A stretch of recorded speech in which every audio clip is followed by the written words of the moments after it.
Hello, welcome to the DraftKings Daily Trot. As you know, I'm Big Italy 42. He is Josh Shepardson at BChad50. We're over here having some fun with some tentative lineups already for tonight. It's going to be a really fun GPP night. DraftKings, as you know, some huge tournaments tonight. Looking at the Midsummer Classic, $1 million in prizes, $100 buy-in. You get the Medium Midsummer Classic. For your medium-sized bankrolls, it's $20. The Mini Midsummer Classic for the small bankrolls is $3. So whatever your poison may be tonight, maybe it's all three. Whatever you're playing, going to be a lot of fun to try to come up with some contrarian lineups and try to win one of these tournaments. But we'll start off here at starting pitcher, where it might actually be a contrarian night for Max Scherzer because he is $14,000. There's a gaming course field, plenty of aces on the mound. Feel like maybe his ownership is going to be much lower than it should be, and all he did last time he faced these Pirates was, give up 0 hits in 9 innings with 10 Ks. Get complete game shutout, 53.7 DraftKings points. So that's not to say he's necessarily a top option when you factor in price, but if you take out price, he's got the highest ceiling of any pitcher tonight.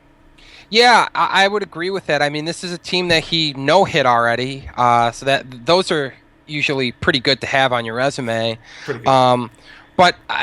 And the other thing is you've got gamers that have solid alternatives. You've got Corey Kluber, you've got Chris Archer, and you've got Felix Hernandez. And with guys like that on the slate, it's easy to say, you know what, I don't want to pay $14,000 for Max Scherzer. I want to get more Coors Field action. And all of a sudden, you've got lower than he should be owned Max Scherzer. And if you like some of the cheaper arms down in the bargain bin, it's reasonable to be able to afford Scherzer and a cheaper arm and have the same average salary as a guy that owns or somebody that owns Archer and, let's say, Pineda or something like that to get their duo. So definitely think Scherzer makes for a really strong GPP play. My cash games preference tonight really comes down to Kluber and Archer. You can't really go wrong with either. But I don't like the fact that the Indians are opposing Jose Quintana, who's been very good this year, was very good last year. I definitely like the Rays against Chris Tillman a little bit more. I think that they're, even though they're not as big of a betting favorite as of recording time as the Indians, I do feel more comfortable about the Rays giving some run support to Archer. I think he has an enormous ceiling, so I'm looking at Archer in cash games. And then my SP2 of choice in all game types, Andrew Cashner at $7,200 against the Marlins. Good strikeout rate again this year. His FIP and XFIP are better than his ERA, so you'd expect him to get that ERA whittled under 4 here pretty soon. Could start tonight with a good start against the Giancarlo Stanton-less Marlins. They just don't have that scare factor without him in the lineup. Yeah, I'm completely with you there. Cashner's a guy I love in all formats, and like you mentioned, he's got a great price tag as well. Other options, you kind of touched on Kluber a little bit. Kluber against the White Sox, he's got big upside. I'm with you on Archer. I think he's going to be low owned, and you've seen the upside there with Baltimore striking out. And even the big bats, you got Manny Machado is probably the guy you're worried the most about there. And, even he, over the past week or so, not so great. But an interesting option is Michael Pineda. I kind of like his price point, especially for GPPs at $9,000. Facing off against a Minnesota team that's just not a very good offense. They are better at home, but they're also better against lefties. Pineda, not a guy I would trust in cash games because, just looking at his last 5, he has a negative 15.7. He has a 4.7, but he also has 3 other starts over 24. So Garrett Richards, aside from one weak inning, dominated this team yesterday. Was on the road, but I like Pineda tonight. I think he'll go low owned with all these aces on the mound tonight. Yeah, a couple more GPP options that I'm looking at. You mentioned the Twins being better at home than on the road, and Toronto's on the road, and they're much better at home than on the road. And they face King Felix at Safeco. I think that you're going to see low ownership for Felix because, it's a big, bad, scary Toronto Blue Jays offense, and they are very good against right-handed pitching.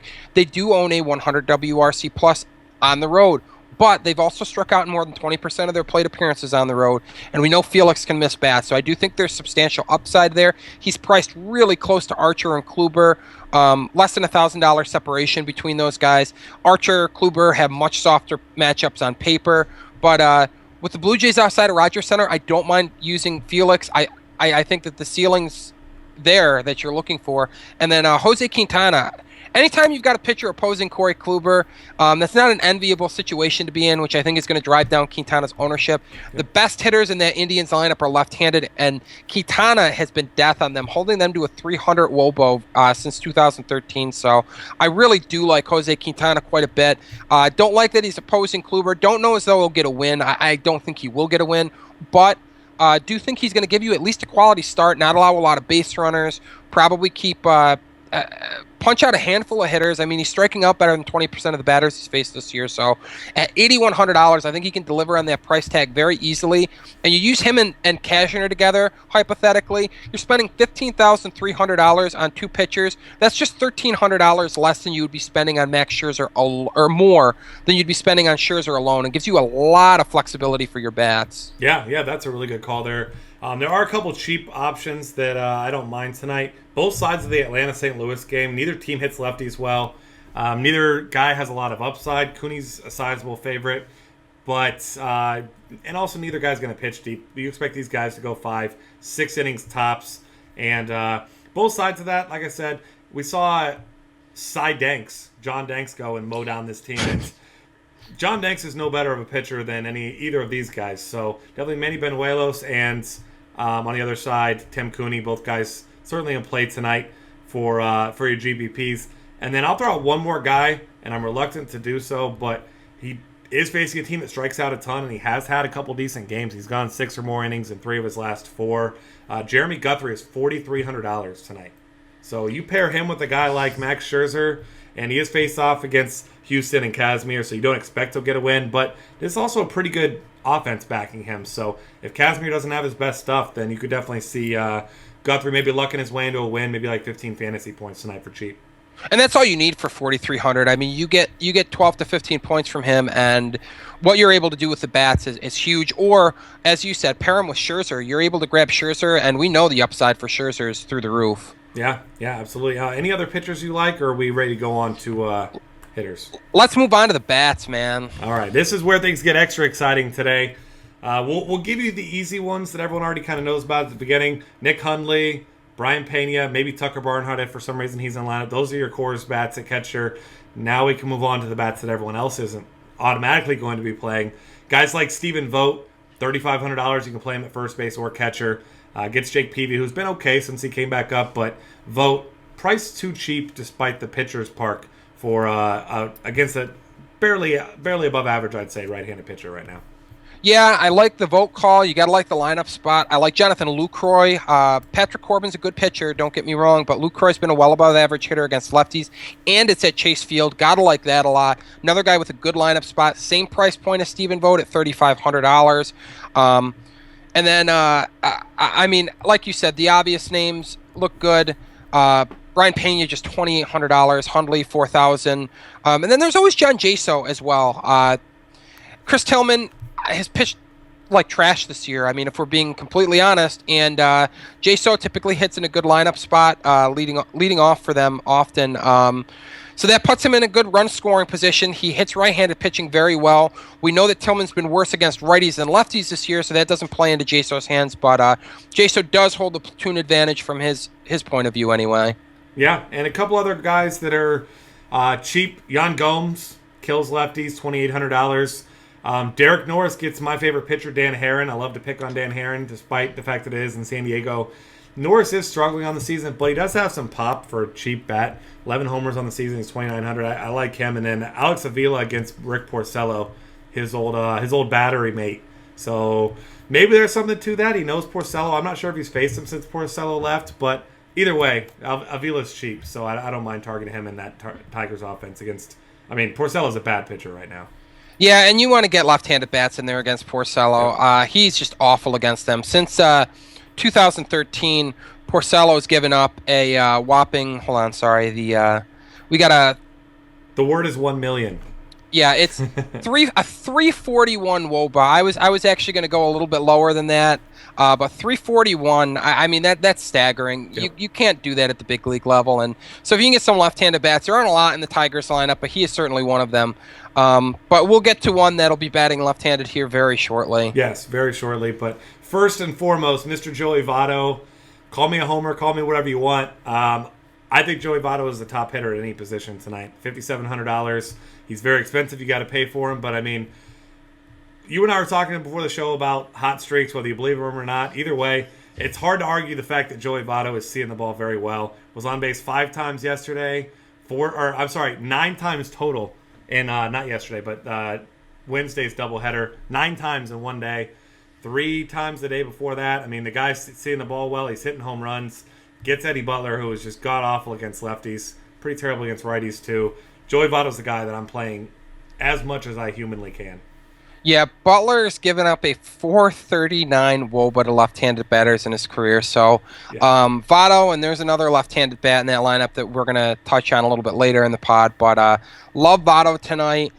You said it before the show, and I'm in complete agreement. You want a high-end pivot. Paul Goldschmidt, my God, $5,600. He gets Jimmy Nelson. He's at home. Goldschmidt is hammering all pitchers, and he's really crushing them at home this year. He's only $100 less than Votto, so you know that ownership's going to be impacted greatly by Votto playing at Coors Field. So if there's ever a time for Goldschmidt and Scherzer to be contrarian on the same day, it is today. It's a rarity, but he's that high-end pivot.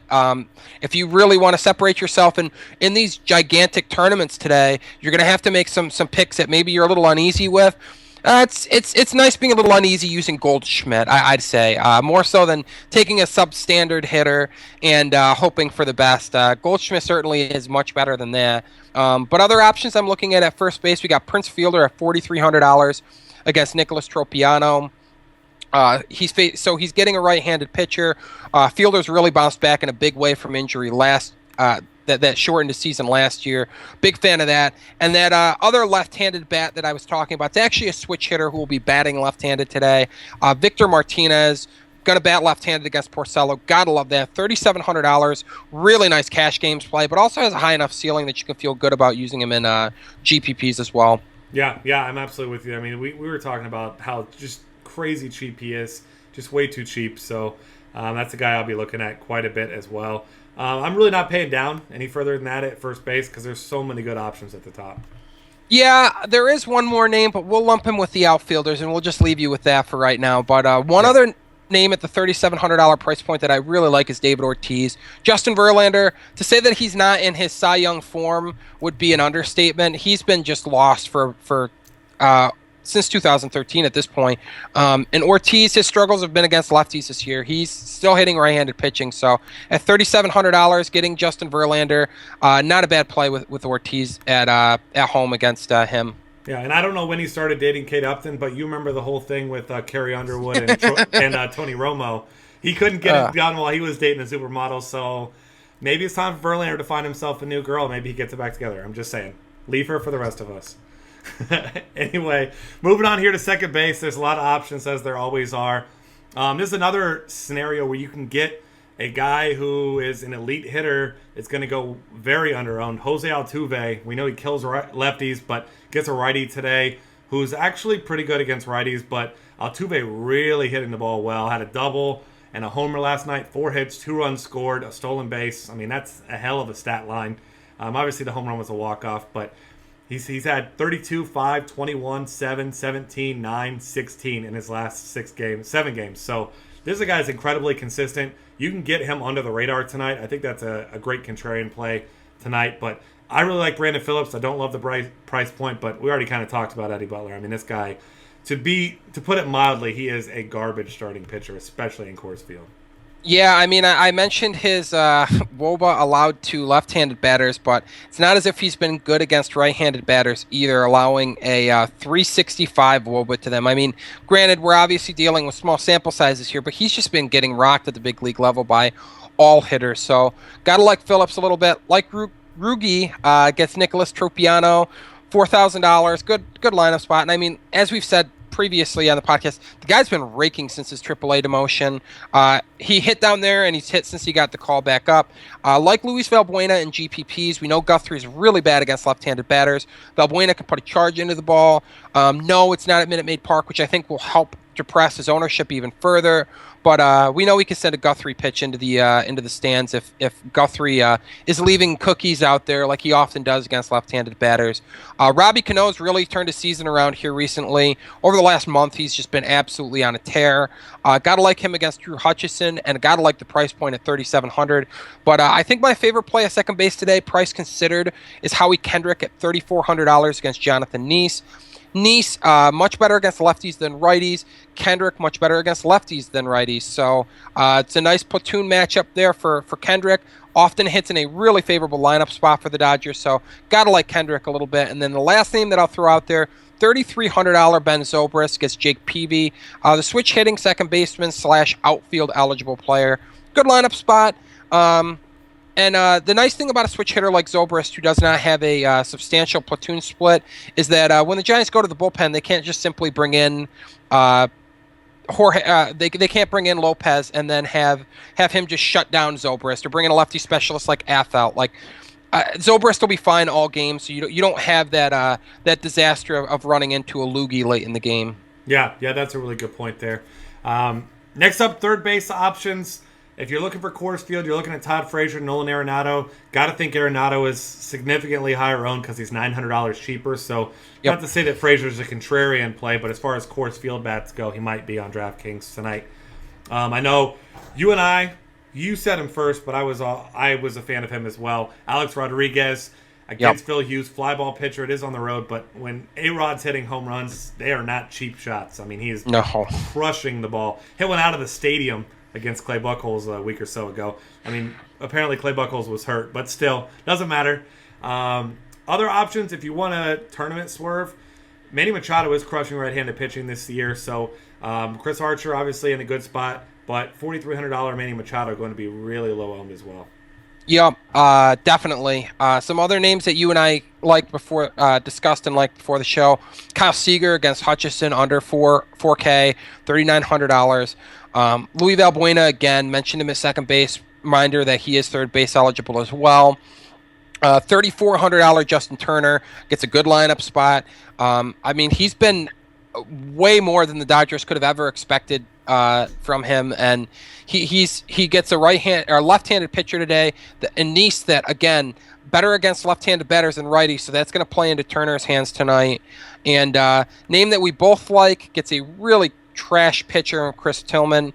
$3,200 Evan Longoria. It is a righty-righty matchup, and we know Longo better against lefties than righties, but Tillman's been getting absolutely punished by right-handed batters this year. Yeah, and Longo, for you BVP believers, does have 6 home runs off him in his career, so just keep that in mind. Maybe check that stat tomorrow morning and see if that number changes to 7, because it definitely could tonight. And I think that Longo may be fairly low-owned as well, because there are other options, and I mean, Tillman coming off that good performance against Detroit, I'm not believing that he's just completely turned it around, but maybe people scared away from these Tampa Bay bats a little bit.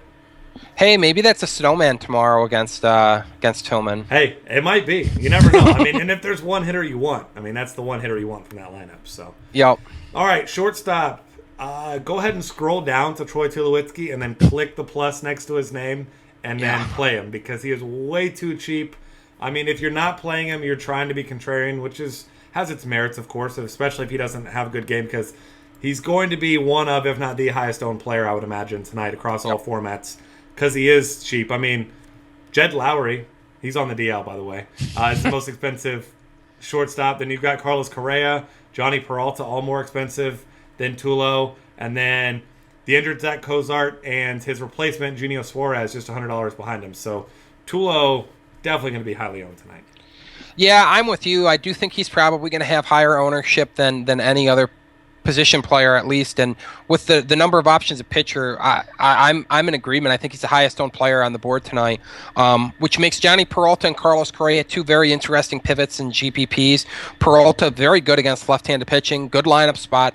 It's not hard to envision him performing at an equal level or possibly outperforming Tulo if maybe Tulo hits 3 screaming liners at position players. Peralta can really hammer left-handed pitching, and then Correa does not hold the platoon advantage over Guthrie, but he has been an above-average hitter at the big league level against righties, and we know Guthrie doesn't miss a lot of bats. So anytime you're getting balls in play from Correa, I feel pretty good about that because the guy can put a charge into the baseball. So two high-end swerves, but by and large, I'm going to be owning almost. Tulo almost exclusively tonight, and at $4,400, you're not breaking the bank to own him either. No, not at all. I think that's a fine option. And if you're looking for cheap, Marwin Gonzalez, if he's in the lineup, $2,700 is a fine option against Jeremy Guthrie. If he's in the lineup, you got bare minimum Andrew Romine at $2,000, and then guy who batted second last night, Cliff Pennington. That's not to say he's necessarily going to bat second again, but had 13 DK points last night for $2,000. So if he's in the lineup batting second again, whether you're a believer or not in Jimmy Nelson, that's a fine guy to slot in there to save yourself some salary for other positions. Yep. All right, outfield options. If we're looking at Coors Field first, I love Charlie Blackmon. I know you love Jay Bruce. I mean, I think we both like both guys, but those are probably your top outfield options from that game when you don't factor in price. I mean, it's whether or not you can afford or feel comfortable with paying over $5,000 for both guys. Yeah, price considered, I really like Carlos Gonzalez at $4,400 as well. And then we've got $4,300 Marlon Byrd. So those are two very affordable options in the outfield at Coors. The nice thing about the big price points on Bruce and Blackmon and the significantly cheaper $1,000 less than Blackmon anyways, Byrd price points is you'd expect those guys to have probably similar ownership, maybe higher ownership. So maybe Blackmon and Bruce's ownership get dinged a little bit by their teammates there at the cheaper price points, especially with good pitching options that people are going to want to try and pay for. Some other names that we're looking at, Jacoby Ellsbury, $4,200 against Phil Hughes looks pretty good. I'm a big fan of Mookie Betts at 41 against Verlander. The Red Sox have a nice team under total tonight. Betts in the leadoff spot. Verlander's been bad against lefties, but he's also been bad against righties over the last couple years. And I'm looking at $3,900 Cole Calhoun. Colby Lewis, very good against righties, still bad against left-handed batters. So you got Cole Calhoun. And then cheap power, and I always love going to him. I mentioned him last time I was on a pod. $3,300 Colby Rasmus against Jeremy Guthrie. Holds that left-handed batter platoon advantage over Rasmus. So you got to like him. And there's a number of really cheap outfielders that you and I talked about. I'll go with one that's above the $2,000 price range, and that's $3,100 Ben Paulson, who's also first base eligible. We teased him a little earlier in the podcast. I like to use him in the outfield because I do like some of those cheaper first base bats. Stick a $3,100 Ben Paulson in, who hits in a decent lineup spot for the Rockies, usually sixth when they are at home facing a righty, and you got Coors Field backing him. That's an unreal price point. Yeah, I mean, it seems like across the industry, he's the one guy that you can just count on to be cheap in these types of situations. So I'm definitely on board with that. It's a nice cheap play. Another guy that I love, Preston Tucker, on a little power surge right now. Last game faced a lefty, obviously.